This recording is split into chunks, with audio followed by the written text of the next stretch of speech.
J'avais peur de tout quand j'étais enfant. Des visages qui bougent, sortant des papiers peints la nuit. Des branches d'arbres glissant comme des serpents. Des tas de vêtements se transformant en corps mous. Des lampadaires s'inclinant comme des têtes. Et des capots de voitures souriant sinistrement. Et aussi des sons. Le grincement de la porte devenait un gémissement.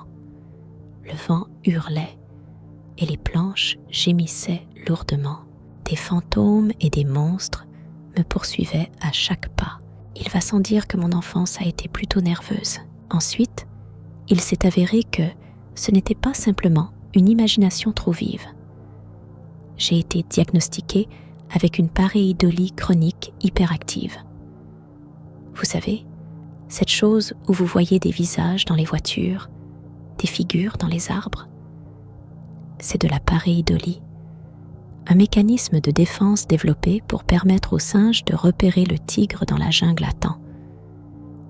Mais dans mon SIAS, la réaction est 16 fois plus forte que chez la personne moyenne. Je vois quelque chose partout, tout le temps. Oui, bien sûr, j'ai été traitée. À l'âge de 12 ans, j'ai essayé 6 schémas de traitement, chacun avec ses propres effets secondaires. Et ils étaient tous horribles, si vous êtes intéressé. Certains médicaments me rendaient extrêmement irritable, d'autres me rendaient obsédée par une tâche. Et avec un seul, je dormais simplement pendant des jours. À 18 ans, j'avais déjà perdu tout espoir de trouver un emploi. J'avais à peine de quoi terminer l'école avec difficulté, sans parler du collège. Les médicaments me maintenaient à flot, mais en plus du soulagement, j'ai développé tout un tas de tics. Je laissais tomber tout ce que je touchais. Je bondissais au milieu de la nuit. Je trébuchais soudainement et je manquais de tomber. C'était du pur chaos. Ma mère a dû recouvrir l'escalier et les rampes de bandes antidérapantes. À l'époque, j'avais des rendez-vous réguliers avec le service de l'emploi. Chaque jeudi, je ne pouvais pas le supporter. Ce jour-là était particulièrement mauvais et ma mère m'a emmenée elle-même au bureau. Les médicaments me mettaient simplement KO. Elle m'a déposée au bout de la rue et alors que je marchais vers les portes du bureau, j'ai soudainement tourné et failli me cogner contre le mur en briques. Et ensuite, j'ai renversé une poubelle sur moi. Pour la première fois en quelques années, ils m'ont trouvé un employeur potentiel. Elle n'avait rien de particulier, juste une femme âgée en manteau chaud. Elle s'est présentée comme Teresa et a dit qu'elle avait entendu parler de moi. Elle a proposé une période d'essai et un paiement unique substantiel. Je n'ai jamais vraiment compris en quoi consistait le travail, mais elle a souligné que la confidentialité était d'une importance capitale. La seule exigence, arrêter de prendre des médicaments, entouré d'un nuage dense de l'odeur nauséabonde des ordures.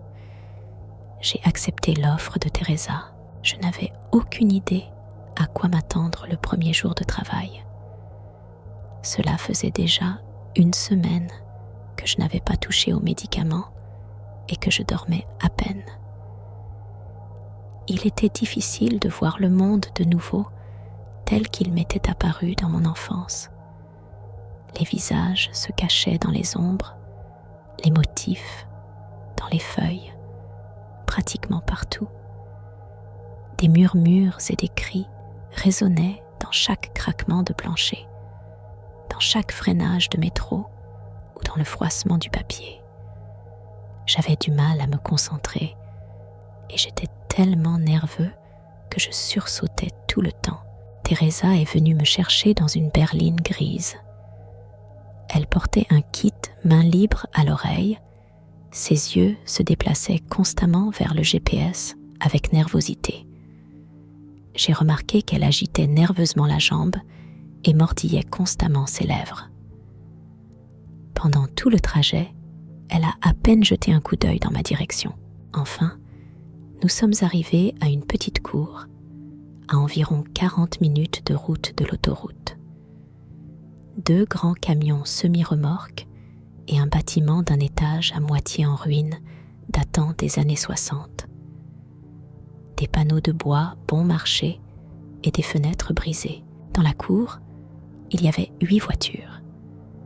4 berlines, 2 fourgonnettes, un tout-terrain et un bus. La cour était clôturée par du ruban jaune. Une tente avec des ordinateurs portables et une antenne avaient été installées, des projecteurs et une demi-douzaine de caisses sous une bâche bleue. Le reste de la cour était envahi par des hommes armés de fusils automatiques, des agents de sécurité et des paramédicaux avec des trousses de premiers secours et des civières prêtes à être utilisées. Dès que je suis sortie de la voiture, près de la moitié des personnes présentes se sont précipitées vers moi. On m'a remis un kit main libre, des gants, un moniteur cardiaque et on m'a mis un bracelet en plastique blanc au poignet gauche.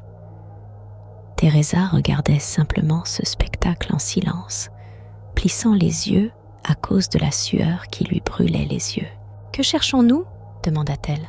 « 3, 4, 1, ai-je entendu dans mon oreillette. Attrapé à un stade précoce, êtes-vous arrivé ? Sur place. Le bleu, clarifia-t-elle. Aucun bleu. Tout est propre, répondit-on en retour. Enfin, Teresa se tourna vers moi. Elle posa ses mains sur mes épaules et parla lentement. Tu dois être perplexe. J'ai juste besoin que tu entres à l'intérieur et me dises ce que tu vois. Très prudemment. Pourquoi ? Que se passe-t-il à l'intérieur ? Je ne sais pas, soupira-t-elle. Personne ne sait, mais nous pensons que tu les verras. Est-ce dangereux ? Demandai-je. Elle a hoché la tête de manière indécise en réponse. Inconnu. Nous venons juste de commencer à les découvrir, répondit-elle à voix basse. Ensuite, il y a eu une rafale d'instructions. On m'a fait signer une décharge de responsabilité. On m'a pris en photo sous 6 angles. On m'a prélevé plusieurs échantillons de sang. Ensuite, ils ont prélevé un écouvillon sur ma langue, vérifié mes yeux et m'ont mis immédiatement 2 paires de lunettes de protection. Teresa les a immédiatement retirées de moi. « Ne couvre pas tes yeux, marmonna-t-elle. Tu dois voir clairement. » On m'a demandé de m'approcher de la porte pendant qu'ils effectuaient les diagnostics. Vérification des armes, vérification des systèmes, vérification de la préparation. Comme si nous allions lancer une fusée. Mes jambes tremblaient nettement. « Je serai avec toi tout le temps », entendis-je la voix de Teresa dans mon oreillette. « Tu peux sortir à tout moment. Il suffit juste que tu me racontes ce que tu vois. Je ne plaisante pas. Exactement ce que tu vois. » Le compte à rebours a commencé. Quand il est arrivé à 0, les projecteurs se sont allumés, transformant la cour en une ville fantôme. Tout le monde retenait son souffle. Je suis entrée à l'intérieur. Une maison ordinaire d'un étage, 3 pièces, cuisine, salle de bain. Il y avait récemment quelqu'un qui vivait ici. Même des vêtements étaient laissés en tas sur une chaise. La lumière n'était pas allumée, mais les projecteurs éclairaient la pièce par les fenêtres, créant l'impression que je marchais dans une salle d'attente à l'hôpital. Mon cœur battait contre mes côtes. Je ne savais pas à quoi m'attendre, mais on devait me payer. Et cet argent aurait été le coup de pouce dont j'avais tellement besoin. Un coup de pouce vers une vie indépendante de mes parents, vers mon propre logement. Une belle somme avec 4 zéros pour une seule journée de travail. Mais même cela ne pouvait pas étouffer les doutes, alors que je me tenais là, dans ce salon abandonné. « Que vois-tu » demanda Teresa. « Quelque chose d'inhabituel » Non, juste des meubles, répondis-je. Un canapé, une vieille télévision ventrue, un tapis. Rien d'extraordinaire. Je tournais en rond, décrivant tout ce que je voyais. Les minutes passaient et Teresa perdait patience. C'est tout des bêtises. Je veux que tu me dises ce que tu vois vraiment, insista Teresa. Et puis, je suis entrée dans la salle de bain. Une horrible familiarité de lourdeur s'est immédiatement enroulée dans le bas de mon ventre. Un son indistinct perça mes oreilles. Je me suis regardée dans le miroir et j'ai vu quelque chose bouger derrière moi. Pour un instant, une paire d'yeux d'un bleu glacial m'a fixée. Je me suis retournée en criant « Quelque chose a bougé !» ai-je dit d'une voix tremblante. Pris de panique, j'ai reculé violemment, agrippant la porte de la salle de bain du bout des doigts et l'ayant claquée. Puis j'ai trébuché, glissé, me suis empêtrée dans le rideau de douche et l'ai arraché de la barre, tombant dans la baignoire. Et je suis restée là, allongée, les jambes levées vers le plafond, essayant de me rappeler comment respirer. Mes doigts picotaient avec une montée d'adrénaline. « Qu'as-tu vu ?» criait Teresa. « Que s'est-il passé ?»« Des yeux bleus. Il avait des yeux bleus, ai-je répondu. Où est-il parti ? Tu le sais ? Non. Il doit encore être derrière la porte, je suppose. Regarde encore une fois et sors d'ici, dit Teresa précipitamment. Mais elle a dû d'abord me convaincre de sortir de la baignoire. Elle m'encourageait, me poussait et me rappelait que je devrais sortir de toute façon, pendant de bonnes 15 minutes. Et quand j'ai finalement cédé, mes jambes engourdies peinaient à me soutenir. Alors, j'ai quand même ouvert la porte et je n'ai vu personne. Le couloir était vide. Je suis sortie prudemment, regardant autour de moi. Rien. Je me suis arrêtée au milieu du salon, me sentant comme un idiot complet. C'est précisément pour cela que je prenais des médicaments. La paranoïa, les attaques de panique. Il est probable que toutes ces personnes à l'extérieur aient eu un tel impact sur moi. Je m'attendais simplement à trouver quelque chose ici. Ils m'ont mis dans un état, donc il n'est pas surprenant que j'ai eu des hallucinations. Et puis j'ai remarqué un tableau sur le mur, auquel je n'avais pas prêté attention auparavant. Étrange, elle ressemblait à l'un de ces tableaux bon marché que l'on trouve dans les magasins de charité. Elle représentait 2 femmes marchant sur un pont par une chaude journée d'été. Une peinture tout à fait ordinaire, mais pas pour moi. J'avais pourtant inspecté chaque centimètre de cet endroit en entrant. Vous connaissez ce phénomène où vous répétez un mot encore, et à un moment donné, il perd complètement son sens, devenant juste une série de sons. Le même sentiment m'a envahi. Le tableau a commencé à se flouter, à disparaître, se transformant en une tache de couleur. Et là, dans ce mélange de couleurs, j'ai vu à nouveau ses yeux bleus, de petits points lumineux sur l'eau de chaque côté du pont. Et derrière eux, un visage est apparu, furtif, disparaissant et réapparaissant. En cet instant, j'ai réalisé que je n'avais absolument pas vu ce tableau quand je suis entrée, et aussi qu'il avait réalisé que je pouvais le voir. Je me suis lentement reculée. « Il y a quelque chose dans le tableau », murmurai-je dans le microphone. « Dans le salon. Êtes-vous sûr ?»« Absolument sûr ?» demanda Teresa. « Oui, absolument, répondis-je. »« Sortez de là, ordonna Teresa. En tournant au coin, j'ai clairement entendu le grincement des planches derrière moi. La peinture était hors de vue, mais je sentais nettement quelque chose bouger. Reculant toujours, Je suis sortie dans l'air froid d'automne et j'ai sursauté lorsque des mains sont tombées sur mes épaules. Des agents armés m'ont traîné en arrière, tandis que les ambulanciers me pointaient des lampes dans les yeux. Ils m'ont bombardé de toutes sortes de questions. Mon nom, le nom de jeune fille de ma mère, le nom de notre président. On m'a mis sur une civière. Et à ce moment-là, l'équipe de nettoyage est entrée dans la maison avec des tasers pour bétail, des filets et une boîte. Je pleurais et riais en même temps, sentant la tension nerveuse retomber.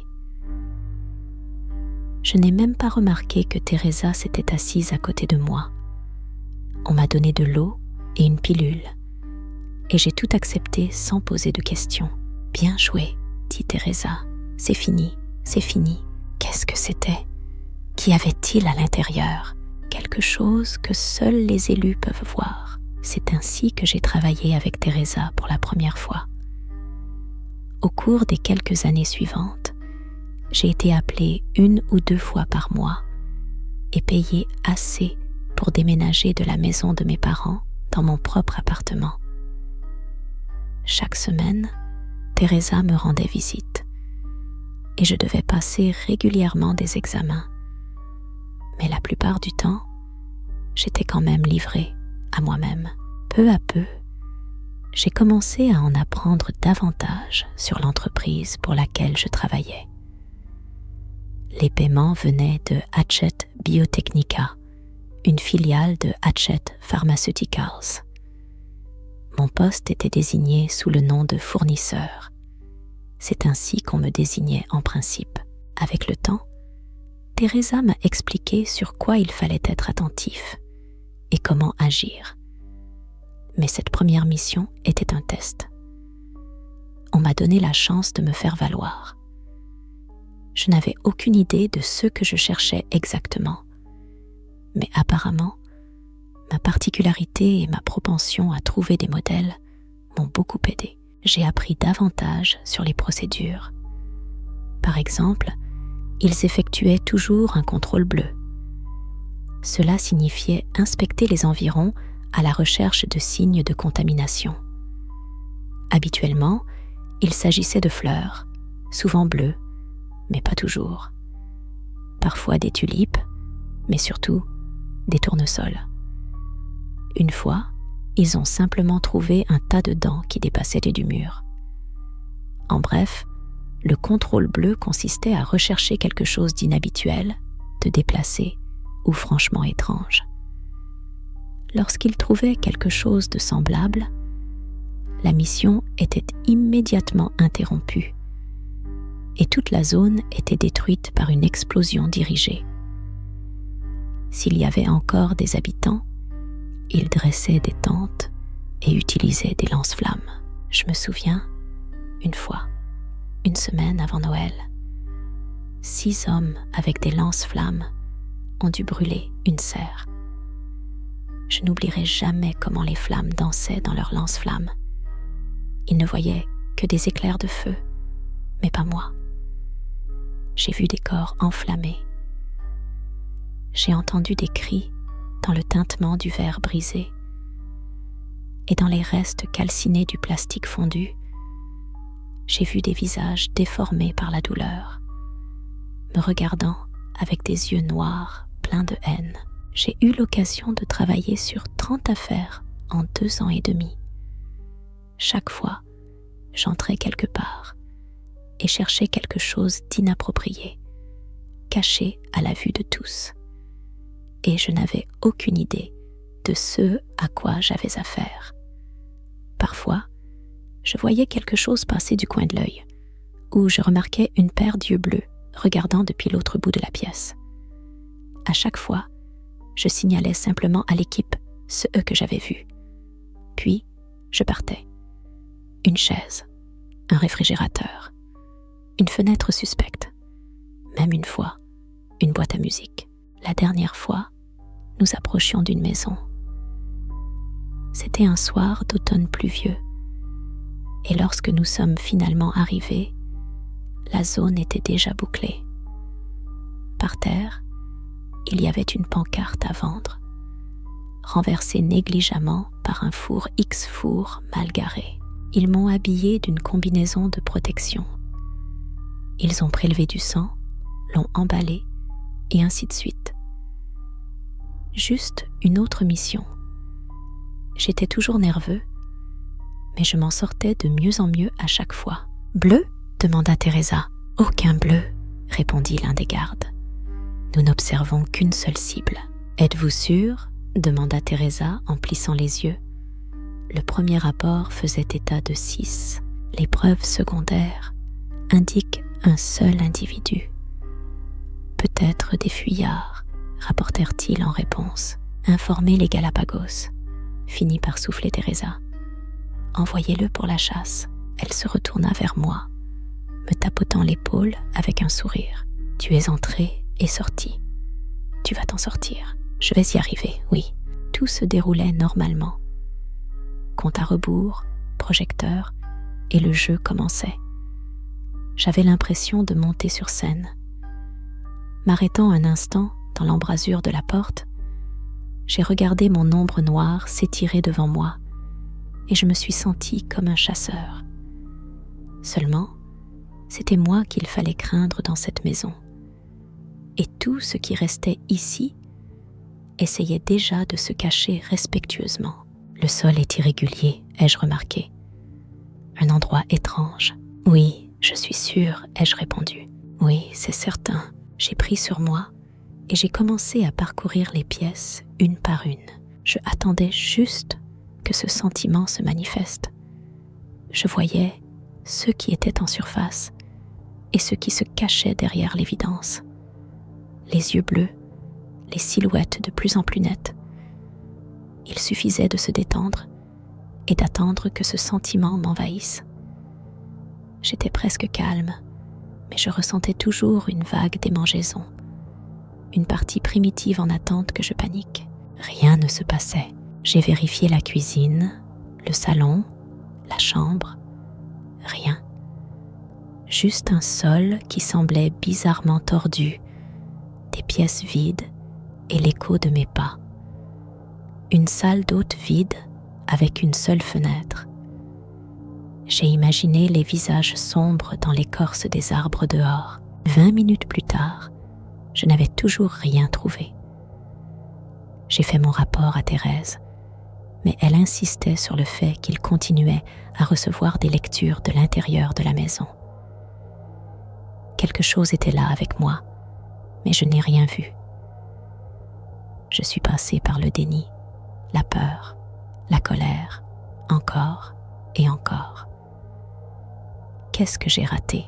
Dans un geste de désespoir, je me suis simplement assis par terre au milieu du salon. J'ai frotté mes yeux, soupiré, et j'ai essayé de me détendre. Teresa, je ne ressens rien. Es-tu sûre? Elle n'a pas répondu. Teresa? Ai-je demandé à nouveau. Oui, elle a répondu distraitement. Oui, non, nous allons bien. Attends une minute. Ça va bien pour nous? Qu'est-ce que ça veut dire? Ça va bien pour nous? J'ai tenté de clarifier.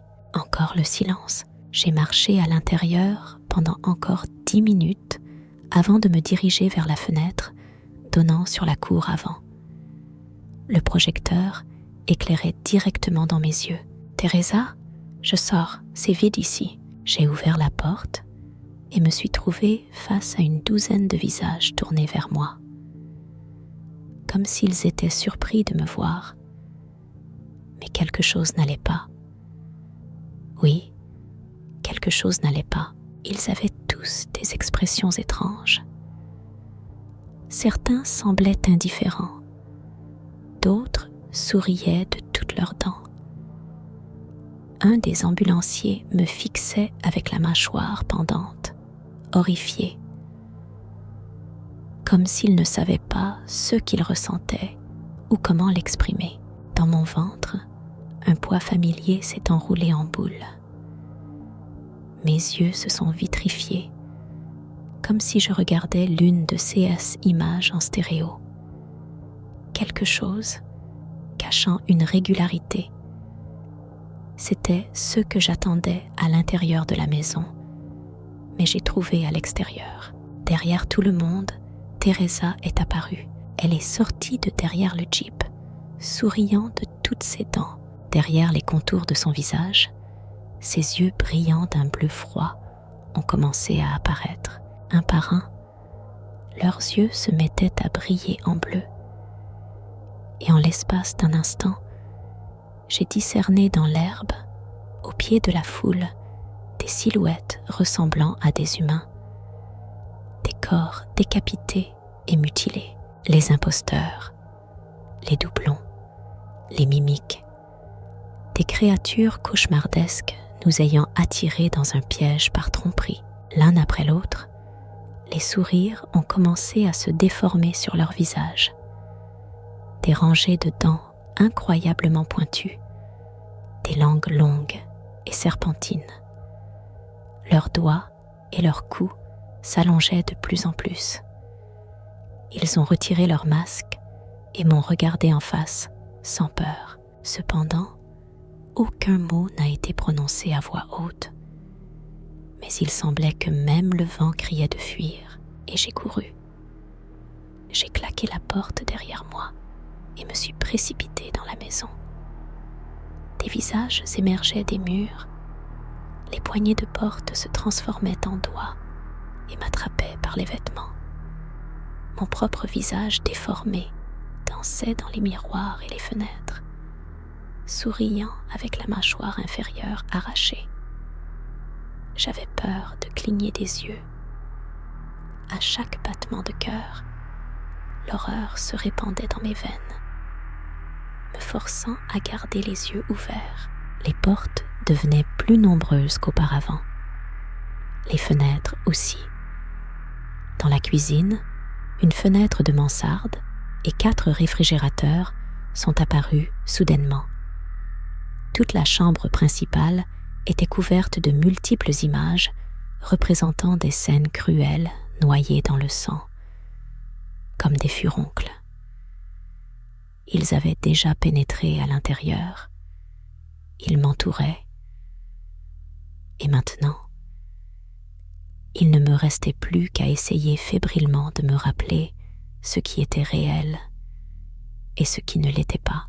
En entrant dans le salon d'hôtes, je me suis souvenu qu'il n'y avait qu'une seule fenêtre.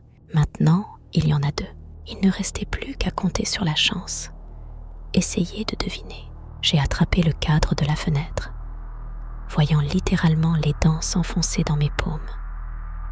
Des langues chaudes léchaient mes poignets. Les larges sourires trouvaient leur proie, mais ce n'était que de l'imagination. Je me suis précipitée hors de la fenêtre et ai couru vers la forêt. Toute la nuit, j'ai continué à avancer. Ma poitrine se déchirait avec des cris retenus.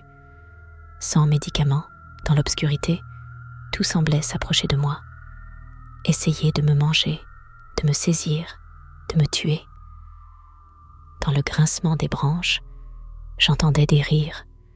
Dans le hurlement du vent, des cris. J'ai couru pendant plusieurs heures quand soudain, mon pied s'est coincé entre les pierres. Je suis tombée par terre, me tordant la cheville, et j'ai vu comment ils me rattrapaient, comment leurs doigts s'enfonçaient dans ma chair. Tordue sur le sol, je priais pour qu'ils me lâchent. S'il vous plaît, s'il vous plaît. Et quelques secondes plus tard, j'ai réalisé que je m'étais simplement égratignée contre le sous-bois. Il n'y avait personne. Tout était fini. J'ai pleuré, essayant d'ignorer le visage déformé qui se reflétait sur le disque de la pleine lune au-dessus de ma tête. Au final, je suis rentrée chez moi. Aucun message vocal, aucun email. Tous mes numéros de travail étaient hors service. Il n'y avait aucun moyen de les contacter, aucune trace de la société qui m'avait engagée. Hachette Biotechnica n'existait que sur papier, sans bureau, sans coordonnées, sans propriétaire. Juste une façade. Je n'ai plus rien entendu de Teresa depuis lors. Je suppose que ceux pour qui je travaillais m'ont simplement considéré comme mort